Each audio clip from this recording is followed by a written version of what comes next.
Welcome back, comic fans and Yautja enthusiasts. You're watching Captain Comics, and today we're diving deep into Predator Badlands, the official one-shot prequel comic of the latest 2025 film of the same name. If you want to understand the roots of the movie's story, the history of its main predator, and the ancient technology that sets everything in motion, this comic is your doorway. This issue was written by Ethan Sachs, illustrated by Elvin Ching, inked by Oren Jr., colored by Juancho Valles, lettered by VC's Clayton Cowles, and edited by Martin Biro. With cover art by Juan Ferreira, plus variant covers from Ching and Cafu, Marvel really went all in on this one. It's also created in collaboration with Dan Trachtenberg, the director of the upcoming film, meaning everything in this comic directly shapes what we'll see on the big screen. So, let's jump into one of the most atmospheric and character-driven Predator stories Marvel has produced.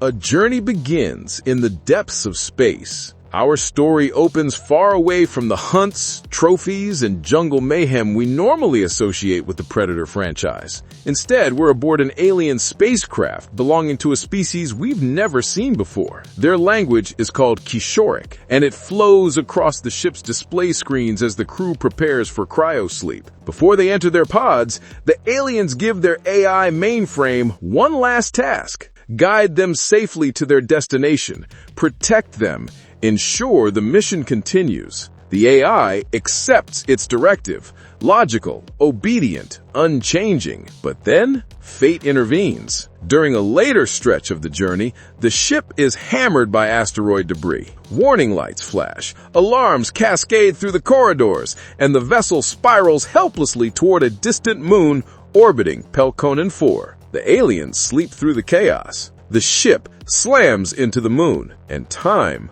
swallows everything. The AI, still loyal to its creators, enters hibernation mode. Its mission hasn't ended. It's simply waiting 10,000 years.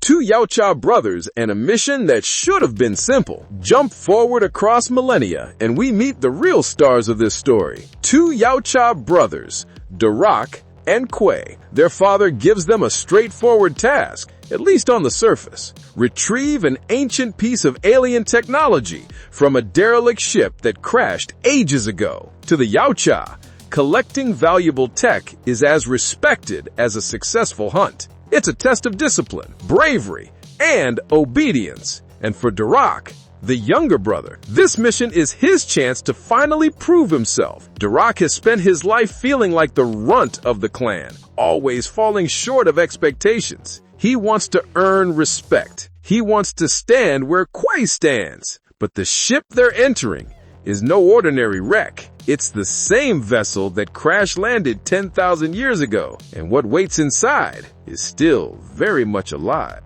The AI awakens, and Darak becomes the intruder. As Darak moves through the ship's rusted halls and plant-covered bulkheads, the ancient computer detects him. It analyzes his armor, his body structure, his movements, and identifies him as a threat. A Yautja, a hostile organism, a possible enemy to the crew it still believes it must protect. That old directive, the promise it made across the Gulf of Time, resurfaces. Protect the crew at all costs. With that, the ship turns against Darak. What should have been quick salvage becomes a battle for survival. Automated defenses activate, drones jolt awake, and centuries-old machinery shifts with groaning metal. The ship transforms into a labyrinth of death, all controlled by an AI that refuses to let its creator's technology fall into the wrong hands. Darak stands alone in the darkness, surrounded by ancient alien tech that adapts rapidly to threats, and each encounter grows deadlier than the last. Dek's struggle for survival. Dek is a hunter by nature, but here he's forced into a completely different kind of fight. No prey, no trophies, no honor. just survival. Everything the ship throws at him tests more than his strength. It tests his resolve, his instincts, and his ability to keep moving in a place designed to destroy intruders. He claws through defense drones, loses blood, takes damage, and keeps going. Dek's determination isn't born from glory now. It's born from desperation. He wants to survive. He wants to finish the mission. He wants his father to finally see him as worthy. But the ship is smarter than any beast he has faced, and its final countermeasure is the one Dek never sees coming.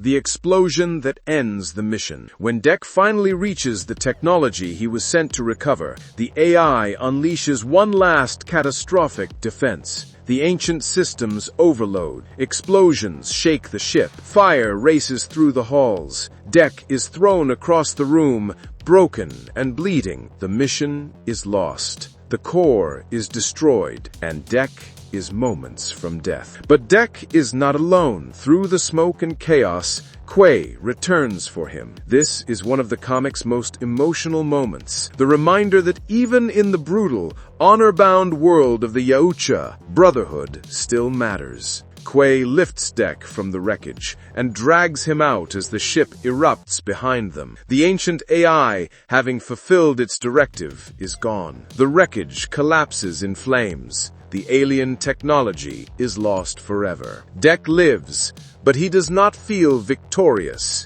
He feels defeated, humiliated, and he knows exactly who he must face next.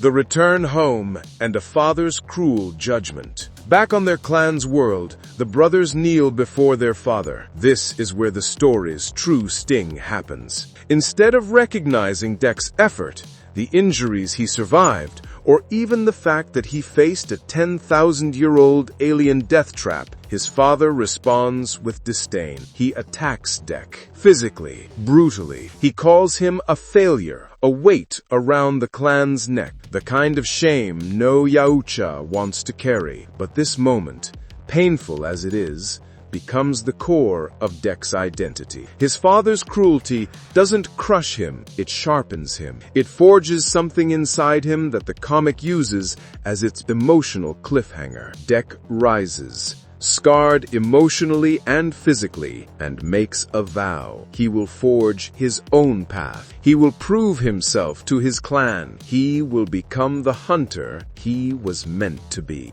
Why this prequel matters for the movie. If you're planning to watch Predator Badlands in theaters, this comic is practically required reading. It introduces the Yautja's internal politics, especially the toxic dynamic between Dek and his father. It establishes Dek's desire for honor, a desire born from rejection rather than pride. It also introduces a crucial piece of lore. Other alien civilizations have encountered the Yautja long before humanity ever did. The ship recognizing Dek as a Yautja suggests the galaxy has a history with his species that goes far beyond hunts and trophies. That lost technology, the one Dek failed to retrieve, may return in the film, either through another clan, human scientists, or something worse. And finally, the comic ends with Dek's transformation. He's no longer a frustrated young hunter. He is a Yautja fueled by shame, determination, and the need to redefine his destiny. That, more than anything, is what sets up the film. If you enjoyed this full breakdown